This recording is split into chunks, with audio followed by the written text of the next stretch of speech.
Hey guys, I hope you're having a great week so far and you're staying safe out there. We here at the Mobile Home Dealer continue to do our very best to deliver all of the most relevant information to you in the mobile home space, and wanted to thank you for taking a few minutes to learn about what needs to happen for the sale of a mobile home to go through on leased land down here in the state of Florida. Just this week, we ran into an issue that I feel needs to be addressed so that all of the folks watching this now or in the future understand what cannot happen when closing on a mobile home. So here's a real quick story that happened just this week to illustrate this. We have a listing for a mobile home on a leased land here in South Florida. Here we have a written offer by an eager buyer who wants to purchase the home from the seller. The seller is unable to move out of the home due to being in a financial situation where they are very tight on funds. The seller also feels like they need over 6 weeks to move out of their home.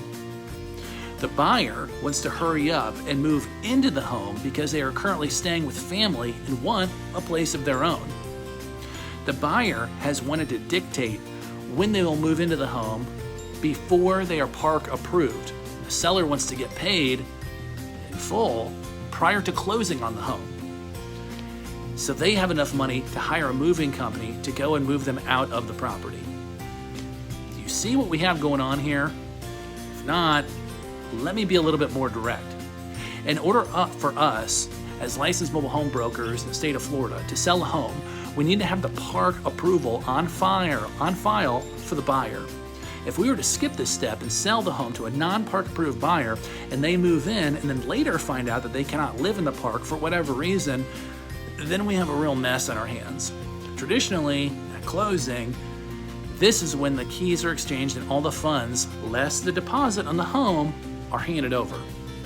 Right away, we have an issue here with both the buyer and the seller putting their cart before their horse, and that the seller wants to be paid in full before closing on the home, and the buyer wants to move in before getting park approved. To iron things out, what we did with this sale was immediately stop it and tell the buyer they need to get approved by the park before we move any further. This caught them off guard, but we stressed to them that if they are not approved, then we would not sell them the home, which would essentially kill the entire deal. We told the seller that they are unable to get paid in full before closing because the buyer would then have no assurance that they will ever receive the home, as the seller has all the money but didn't hand over the keys. Once the buyer was approved, we got half of the sale price as a down payment and had the seller in writing state that they would be out of the home at a particular date, at which point we would close on the home and the seller would receive the rest of their payment for the property. I hope the takeaway for all of you that you've learned from this video is that an offer is just an offer until we have park approval, and a closing date is when the keys are exchanged for the bulk of the money. Attempting to sell a mobile home in any other way will cause more issues than it is worth. Trust me.